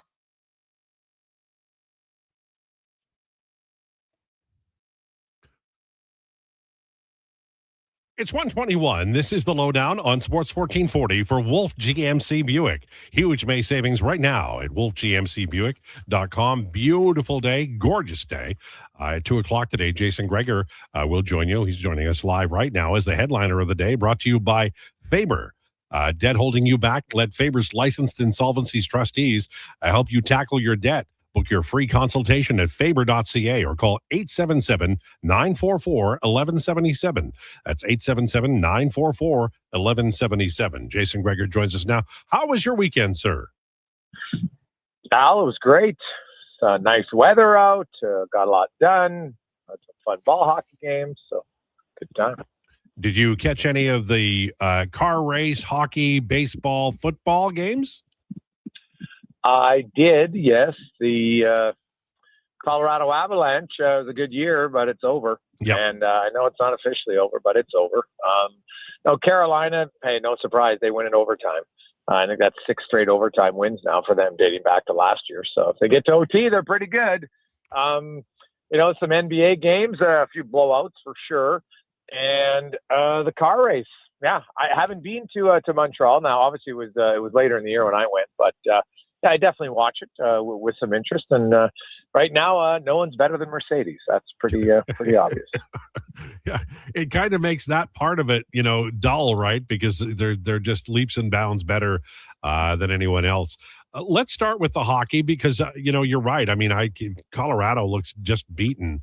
But, we spent quite a lot of time, as did Connor McDavid, talking about the pillow fight division in the Pacific. But I think it goes to show that when you get goaltending and maybe, the coaching change helped them, this is still a team with great veterans and they've been there before. And boy, did they ever find a way to turn it on at exactly the right time as they're doing right now against Colorado. Yeah, well, I was one who argued. I said, hey, Edmonton or Vegas? And people are like, oh, they're not a cup contender. I'm like, you guys clueless? Like, people overreact too quickly. They want to welcome new teams into the club, and they want to kick the old group out of the club. But the same 8 teams have kind of been there for many years. And it rotates around, right? You've got Vegas, you've got Florida, you've got Edmonton, Colorado's good. Then you throw in, Carolina, although usually they can't get past an Atlantic Division team when it matters, right? Tampa Bay's been there. Dallas has been really good. They've been in 7 years. You go to a cup final and 3 conference finals. So it's 4 out of 7 times you're a Final Four team. Like, Those are the best teams. And Edmonton was lackluster in the regular season. Now, I said it all along. If McDavid, Draisaitl, Dickinson, and Henrique are healthy, I firmly believe they beat the Ducks. Now, I have no idea what would happen against Vegas. It'd been a really good series. But it's competitive when you get the top teams. And now you have one of the top teams who has injuries. Good night, Irene. Right? Like the gap is really small when you get head up. And Oilers fans know this, having seen it against Florida, that if you have one or two key injuries, right, like that's one, maybe you can get by, but when you get to two or three to some of your key guys, it just doesn't work. Like when Vegas beat Florida, how many key Florida guys were hurt? So health, man, is such a factor. Like Nathan McKinnon's one. Like there's nothing you can do. Like there's nothing you can do to prevent him. That to me looks like just a brutal, deep bruised Charlie horse. Yeah. Right. Like that's, so like, how do you, I don't care. You can play him fewer minutes. You can do anything. That's just unlucky. Right. Like he could have blocked that shot. And if it hits him in a 1 inch lower, it hits him on his knee pad. And you're like, oh, well, way you go.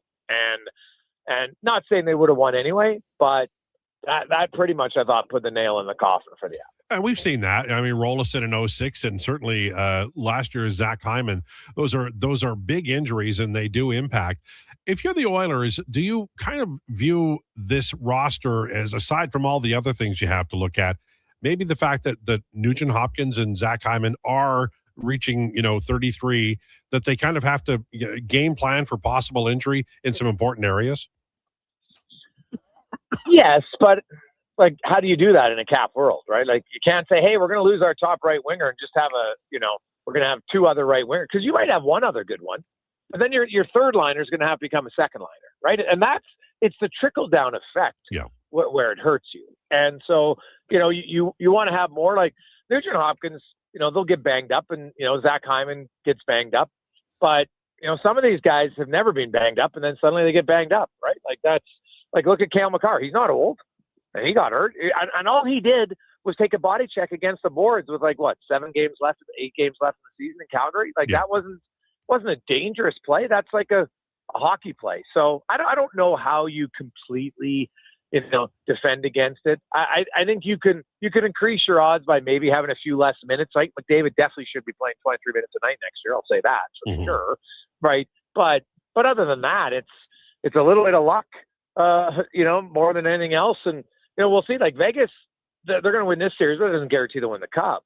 Right. So, but they've been knocking on the door here basically ever since they entered the NHL, and they had the greatest expansion rules ever for one team. And quickly the NHL was like, hey, wait a sec. This isn't really now, combined with some dumb decisions by other teams. Yes. We should make that abundantly clear. Yeah. But still, the rules definitely were beneficial to them over any other expansion team before them, and definitely Seattle after them. Seattle didn't have remotely the same advantages that Vegas had. So, good for Vegas, right? Like they get Mitch Marner. And I think the other thing people forget, they get Mitch Marner so easily and didn't have to give up anything because Alex Petrangelo's career is over. Yes. Right. Otherwise, there's not just $8.8 million free to use on Mitch Marner. Yeah. Right. That's the difference. So that's why, I know you guys were discussing when to trade McDavid. You don't trade McDavid until the end of 2 seasons, because guess what? In that offseason, any team that wants to acquire him is going to have to free up the money to sign him. So they're going to have to give you something decent. And unless they can be the perfect storm. Oh, we've got a guy on LTIR, and Pietrangelo isn't fake. His career is over, right? Like it's a career-ending injury. So you need a little bit of luck sometimes. Like they're ruthless, but they've also been pretty lucky with the timing of Pietrangelo to get Mark, because they would have still got Mark. Yeah, they just would have had to give up another salary off of their roster to do it. Yeah. Switching to the CFL, Elks play their game on the weekend against BC, play very well. We have talked about Cody Fajardo before. Paul Zabrowski and Snyder all looking pretty good. Not a lot of playing for Fajardo, only 6 throws, 2 completions for 26 yards. But stretching this out, extrapolating over, the coming up game here at Clark Stadium and the rest of the preseason, and then, the regular season, how much pressure is Fajardo under? And is there anybody in a backup role that you see maybe starting to take the game away from him as the starting quarterback by the end of the year? Well, Powell's the only one I see right now. I put very little stock in it. For like, did BC dress anybody on their defense really? They didn't dress Nathan Rourke. So, but it's good for Edmonton. Edmonton needed a win. That you when you're a team that's lost as much as Edmonton has the last few years, you need to create a winning culture where they're not good enough to just go through the motions. Like hey, Cody Fajardo's not Nathan Rourke, right? He wasn't Nathan Rourke last year. Wasn't Nathan Rourke the year before. So he needs to get in sync here. And I would hope for their home game this weekend on preseason, they're going to play Fajardo more than 6 throws. And guess what? If he doesn't complete the first 3, if he's 2 out of 6, I'm keeping him in there until he starts hitting some balls. Right now, the good news was I looked at Fajardo and every quarterback. The Elks had 15 completions of 10 or more yards in that game against BC. So to me, I look at, okay, it's your 3rd and 4th string quarterback. Okay, fine. But the point is, their game plan is throw the ball downfield a bit more, right? It wasn't just dip and dunk, dip and dunk, dip and dunk. Now, I know it wasn't the number 1 defense, but it was the number 2 and 3 against the number 2s and 3s. So to me, it's the game plan of the Elks this year, at least based on one preseason game, is they want to throw the ball downfield a little bit more. And that's what you have to do. You're going to nickel and dime sometimes, Al, but you can't do it every. Like, they can't be second and long as often as they were last year because you can't do it. Yeah, it's easier to cover when they know where you're going. Let's talk a little bit, if you have time, about the Jays. And I was watching yesterday, Cease and Guerrero both looked like they were hurt. And as it turns out, it's not as bad as they thought. But the Rays are kind of taken off, and the Yankees are there too. I feel like the Jays pitching staff is maybe coming together a little bit. They got the young Rule 5 guy pitching. How do you feel about the Jays right now? Are they capable of going on the kind of run we saw last year? Well, it'd be hard to copy that because I think that through 52 games this year, they had the same record as they had last year, which wasn't very good, right? And then they just went on an absolute heater. So I'm going to say, is it possible? Yes, because they did it. Do I think it's likely? No. But they don't have to go on that good of a heater. They just got to be good enough to get to the playoffs and be a wild card team, right? Like the Rays are playing great right now. The Yankees are the Yankees. But so Toronto's not out of it in the wild card race by any stretch of the imagination, but they just got to get more guys hitting, right? Their bats are awful. Like Vladdy Guerrero's got 3 home runs out. Yeah. Like he's on pace for like 10. It's awful. You're paying the guy that much money. Hit the damn ball out of the infield every now and then. So I saw that play, and luckily, they do it. They get the X-rays and they say no fracture, so that's good. Who knows if he's going to play today or not? They don't have another day off, I think, for like another week. I think they were in a stretch of like 17 straight days where they play games. So they need other guys like George Springer. He's got to get going.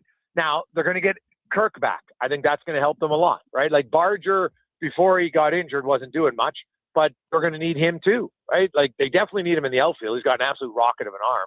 So that will help, but he's got to stay healthy. And then, even Nathan Lucas was a pretty good player last year for them. So if you can get all these bats back, then maybe that will help them get going here because they just, like outside of Jimenez and, Varsho's been hitting the ball pretty good lately. And Yakamoto was good early and now he's in a slump. So they've never had a stretch of 4 or 5 guys all going at once, right? It's like 1 or 2 and that's just not good enough. Like look at how many games they've lost where their pitchers have been pretty good. They just can't hit.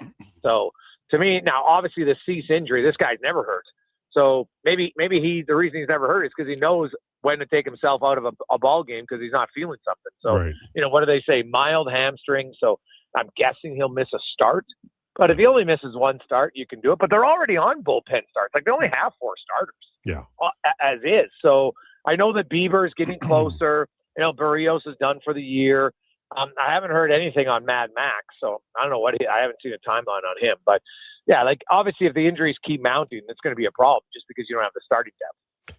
Do you have any people are asking the text line is the number one question today is how late do the Oilers have? Like how late can they go waiting on Cassidy or are they going to check down and pick up Berube or another coach here? How long can they wait before they have to kind of go time waiting for Vegas to give permission? Well, if they feel that Cassidy's their guy and he's clearly their guy, then you can wait for you don't need your coach on June 1st. What the hell do you need him for? You don't need your coach on June 15th. You might want your coach there for the draft, not for the draft, but for potential trade. But even then, you should know what your team wants, right? Like, unless the coach has a real disdain for a player, then no. Like, I don't need a coach to tell me, hey, we got to re-sign Connor Murphy, right? I don't need a coach to tell me we need to re-sign Kasperi Kapanen, right? Like, those are useful NHL players, right? I think the coach would want Jason Dickinson, but it's outside of his scope into what to pay him, right? So then it comes down to free agents, and you might have one, but the free agent crop isn't that big, right? It's definitely as far as big time players. It would probably help if you had a coach, and but I'm looking. Vegas doesn't really have any pending UFAs that you'd say, hey, I really like this guy, or no, I don't like this guy, right? So I don't think it's a do all end all to not have him in place. You'd like it, but if you truly believe that he's the guy you want, then you can wait it out. Now, the risk, of course, Al, is that Vegas just says, you know what? We don't have to give you permission on June 1st. We don't have to on July 1st. We don't have to give you permission on August 1st. We're not giving you permission. Like, they could do it. There's nothing stopping them. So then you might have to wait. But, they'll interview other coaches in the meantime. And I think you just be honest, say, hey, you know what? We're going to interview you. We're also going to wait and interview Bruce Cassidy. If you want to take a job somewhere else, we totally understand. Yeah. And because the only other place is LA and Toronto, but I'm guessing LA would like to interview Bruce Cassidy too. So, it might just delay everything as far as those three teams. Toronto might want him. Vancouver's the one team just where they're at in their rebuild. I don't think Bruce Cassidy's a fit there. So I think it's between Edmonton, LA, and Toronto, and they'd probably all want to interview him. And, they'll see, like, hey, maybe they, after interviewing Peter Laviolette, they're like, you know what? Like, we like Cassidy, but, man, we really like Bruce. We really like Laviolette. So we'll just stay with the guy that we know we can get 100%. That could happen, but there's no rush to make it happen. Like, you don't need your coach isn't going on scouting trips, right? And if you get your coach in place by, heck, July 15th, like, I would assume when you interview him, he's going to tell you how he'd like to play. It's not like he's going to be like, oh, geez, I got the job. Now I better come up with a plan on how I want to play. So I think he'll have that in place for the interview process. And then it's just a matter of, filling out his coaching staff. But most coaches, when you go into the interview process, it's like, hey, I'm the head coach. This is who I'd like to bring with me if I get the job. Yeah, fair. What's coming up on the show? Woodley will join us. Hey, Al, remember when everyone was all mad in Edmonton? Oh, see, look, you got to get way better goalies. And now guess what everybody in Colorado says? We don't have good enough goalies. Like, it's funny because if you look at the three goalies that are likely to win the Stanley Cup, Carter Hart, Freddie Anderson, and Jakub Dobeš, none of them would have been in the top 10 to start the year. And I'm not sure any would be in the top 15. Freddie Anderson might have been in the top 20, but it would have come with a big question mark because he's always hurt. Yeah. All right. And so we'll talk to Woodley, just like how much of his goaltending, really, how much is defensive play? I think we're real. Like, Dobeš obviously has been great at times for Montreal. Don't get me wrong. He's been fantastic. And Freddie Anderson was good, but when if Carolina leaks great chances, then Montreal scores. Kind of simple. So, like, goalie's important. I think at times maybe like it gets overrated. Like, as long as you don't have and some games you're going to have a bad game. And then other games, you're going to have a good game as a goalie. Kind of no different than your best scorer, right? They don't score every game, so they don't always have a good game. And goaltending is definitely, you look at it, is it the place like Sergei Bobrovsky? Where's he going to fit? Yeah. How much does he have left? All right, so we'll talk about that with Woodley, and because there's not a lot of free agent options for the Edmonton Oilers here realistically. But we've talked about this out there. We're blue in the face on Edmonton. I almost don't care who the goalie is, because if they don't commit to playing better team defense, it ain't going to matter. That's all fair. All right, Jason, thanks, man. Look forward to the show. Have a good one, buddy. There you go. Jason Krueger at 2 o'clock today. Jason Krueger Show. On the way, it's Donovan Nations. We're going to have the 5 wish list Oilers. Each of us, in realistic wish list, each of us are going to take an opportunity to tell you our 5 top names coming up. This is the Lowdown with Lowetide, brought to you by Wolf GMC Buick on Sports 1440 and YouTube. May brings more of what you're looking for at Wolf GMC Buick. The selection, never better. The savings up to $12,000 when you combine cash discounts on your new 2026 Sierra 1500 pickup. Up to $1,750 in cash rebates on remaining 2025 Terrain SUVs. Plus 0% financing up to 72 months on most models. And ask about the truck trade-in bonus of up to $1,500 on select new in-stock Sierra 1500s. Wolf GMC Buick. We're making it easy. When your project can't afford downtime, call Japa Equipment Rentals. From excavators and wheel loaders to compaction equipment, Japa has the machines you need. Trusted since 1970.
To a new life, there is a better way. Fairwaydivorce.com. All right, Donovan, since it's Donovanations, tell us what we're doing and lead us off.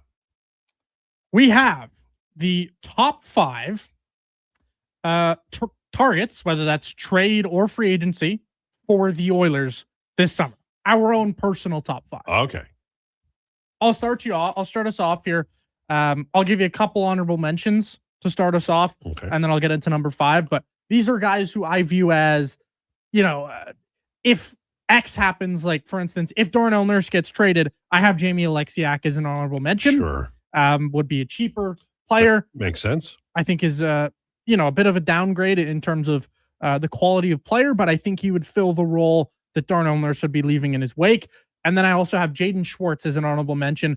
Guy had a bit of an injury last year, didn't play a ton of games, but I would view as kind of like a cheap, you bring him in on a 1-year deal, kind of mercenary player who you could get a bit of a bounce back year from. And I think is still a fairly decent player in like a third line role. So Jaden Schwartz and Jamie Alexiak, those are honorable mentions for myself. As for number 5, I have all of your Bjorkstrand. Okay. Nice. I talk about Jaden Schwartz as kind of like a mercenary type player you can bring in, get a bit of a bounce back from. Bjorkstrand's no different for me. I view Bjorkstrand as a player last year, terrible season. but things, this is a player we've seen be good in the past, right? And could he maybe find his footing again on a talented Oilers team in a middle six type of role? Maybe. Could he also become Andrew Mangiapane 2.0? Yes. But that's the reason he's on this list at number 5, is because there is talent there. It's just, can he find a way to bounce back? He would be a cheaper type of bounce back player, but that's why he's number 5 for me. All right. My number 5. Little piss and vinegar for the Oilers here. Ryan Lundberg, number 5. There you go. Fourth liner. It doesn't seem like a guy that minds going in and out of the lineup, which he definitely would be on this Oilers team. But they need some guy that's just going to, go out and bang some bodies. It's not a ridiculous choice. That's what I'm saying. And guess what? You can get him for very, very, very cheap. No. That's actually, you can see why they do it. He's got experience, and he knows what his job is. Right? Exactly. No. He's not going to try to go out there and do more than he needs to. He's going to go out there, hit some bodies, and possibly score some shorthanded goals like he did against the Oilers this year. My number 5 is Beck Nellenston. I just love him because he's a big, brutish guy. He's physical. He hits like a hammer, but he can also penalty kill, and he is good in on ice shot and goal suppression, and has proven that over several years. He's a veteran guy, shouldn't cost the moon. I like him as a depth guy, but also a penalty killer. I don't think Janmark's going to play this year, or at least if he does, it won't be a lot. I think that would be a really good replacement, and not like he's going to play, top 2 lines, but he will help on the penalty kill and in goal suppression on the 3rd or 4th line. Okay, that's an interesting one. That's not where I thought you were going to go, but I like it. My number 4 is just keeping Connor Murphy. I think that is an absolute key for the Oilers this summer, is finding a way to keep Connor Murphy in town, and I think they can do it for sure. I'm curious what the number is going to be. I could have had him higher up on the list, but I wanted to have some, non-Oilers higher up on my list. So for me, he's my number 4. In reality, he's probably higher than this, but I wanted to make it fun near the top. I like it. Fair enough. My number 4. Do I know how this trade gets done? Absolutely not. But, I'm sure Stan Bowman will find a way. Philip Gustafson, number 4. Talking about a guy here who was signed to be the number 1 goaltender, and then you go into the playoffs and he gets, put down on the bench in favor of a rookie, not due to his poor play, but just because of how good the rookie is. I imagine there's a little animosity towards the Wild franchise. He wants to be the number 1 guy. He's not going to be the number 1 guy. So go to seek out a trade to a place where you have a good chance of winning a cup. Edmonton Oilers, hello, how you doing? So Philip Gustafson, they need a number 1 goaltender as well. My number 4 is Sebastian Cossa, and I'm assuming that the Oilers don't sign Connor Ingram. I don't know what Cossa would come at, but the rumors are just a draft pick. He's had 2 really good years in the AHL, save percentage of .910 to .915, something along those lines. I think he's ready. Now, I don't know that he would be the guy to take over the job, but he's a young guy. You could grow with the group, and they need to get players that are not terribly expensive when they re-sign them. I think Cossa would be a really good target for this Oilers team. Sebastian Cossa is my number 4. Funny enough, my number 3, Sebastian Cossa. There you go. We all know that they're going to do something in nets, whether that's re-signing Connor Ingram or potentially Sebastian Cossa, local boy. I see this move as I don't want to say one of the most telegraphed, but I just feel like it's going to happen. If I was to give you the most likely thing on my board, it's probably them getting Sebastian Cossa. And like the Red Wings have Trey Augustine. He feels like just a surefire trade in Sebastian Cossa. And frankly, I'd be shocked if the Oilers don't go get him. It feels like it's written in stone, right? They do telegraph a little bit, and this one does feel a little bit telegraphed. How well did it go for the last local boy goaltender that the Oilers had, though? This is higher pedigree, though. All right. Sebastian Cossa was a first-round pick. Higher pedigree, higher slander. You notice how when Josh says things, a year later we go, yeah, that's a good point. Maybe we should mute him. Maybe we should shut his mic off and take him out of the studio. You can do that whenever you want. My number 3, you went up against this guy in 2 straight finals, AJ Greer. Again, another little bit of a piss and vinegar selection here. We talked about maybe trying to get him around the Oilers, maybe trying to get him around the trade deadline. So, again, another guy that you can get for not as cheap as Ryan Lundberg, but a guy you can get for cheap.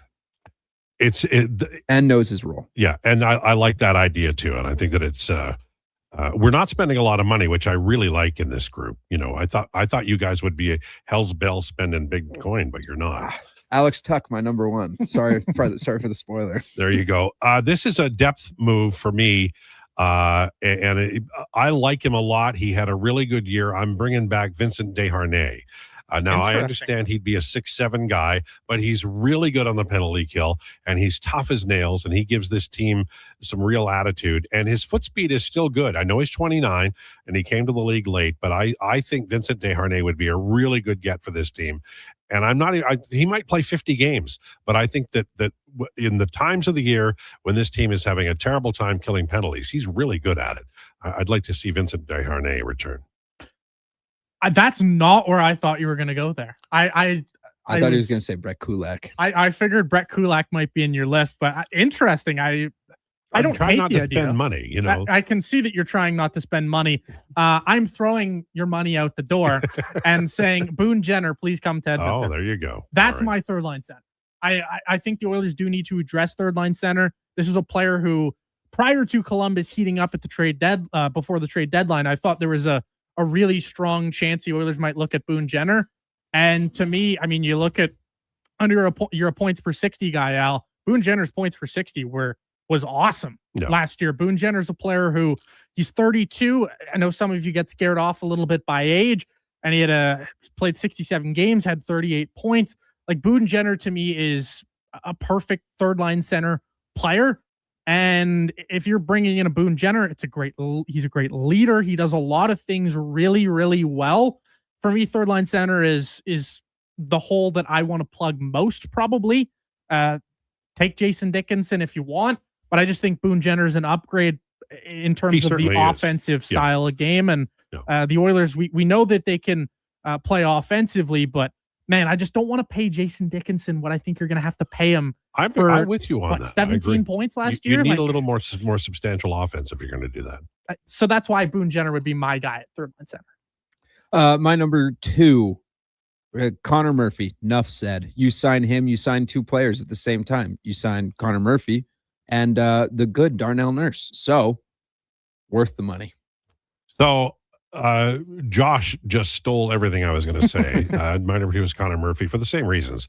I don't think he'll break the bank, and also the second pairing improves. I don't know why. It shouldn't make sense because neither of them is a terribly terrific puck mover, but they work well together. They're a veteran tandem. Nurse is more nasty with Murphy on the ice than he is, without him.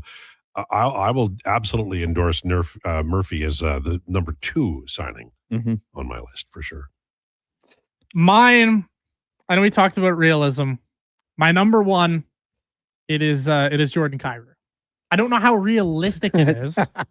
I just stole your number 1. I guarantee by your reaction. Yep. But Jordan Kyrou is, if you're going to go big game hunting in some fashion, Kyrou's the most attainable, I think. Like you don't have enough for Robert Thomas. I think we would all agree on that. Kyrou, you'd have to give up a lot, but he's a really good player, really talented. The points weren't there last year. This is a player who very, very much is telegraphed out of St. Louis. It's just, where is he going to go this summer? And I would like it to be Edmonton. This is a guy who prior to this past season had 3 consecutive 30-goal years. I view him as a 70-point player on a iffy St. Louis team. Only 46 last year, but man, this is a guy who really, really struggled and wasn't really favored in St. Louis for his, well, not a great defensive player, but the offense is there for sure. Well, he fits in with the Edmonton Oilers already. There you go. All right. My number 1. This is a trade in division. Bruce Cassidy. Come on over. Hello. Guess what? They have a 2nd-round pick this year. It's not a bad idea. Make a trade. Make a trade. Would the Knights accept? Absolutely not. But you've sort of made your bed. You got to lie in it now. You got to pay a little bit of a price. I'm thinking on this side of the desk in my corner, it's Bruce Cassidy or bust. So number one for the Oilers targets, give me Bruce Cassidy. My number one is Jordan Kyrou, and what I like about him is he's 28, not 32, and he can play. He's very skilled. He can transport the puck. He's a good passer. Can score goals. He's got a really nice skill set, and he is signed for a long time for a lot of money. And I get that, and I'm not really sure how they're going to do it. But if we're going, hunting for somebody who can help, I'd like Jordan Kyrou, and I actually like him on any line. He could play with McDavid or Draisaitl, or he could play on a third line, and I think he could be the guy who pushes the River on a third line, and that is something the Edmonton Oilers do need. One of the reasons we talk about them not winning the Stanley Cup is they are easier to shut down, especially when McDavid and Draisaitl are playing together. But when they don't have a third line that can really, stoke some offense, I think Kyrou could do that. So he's my guy, my number one guy. Did we actually take the whole time to do this? We did, yes. Wow. It was good, though. I enjoyed it. I want both of you to think about what you did stealing my list. That was bad. Did I have one or two maybe originals, and you stole the rest of them? Is that what happened? I think you had two. All right. Great minds. They think alike. There is what it is. All right. Thanks so much for tuning into the Lowdown. The Jason Krueger Show is on the way next. Please enjoy your day. This is a Sports 1440 update.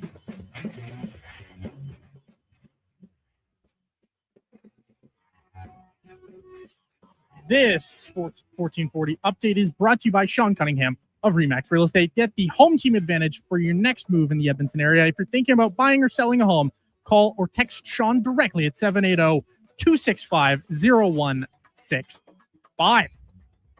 NHL action tonight. The Habs welcome the Canes to town.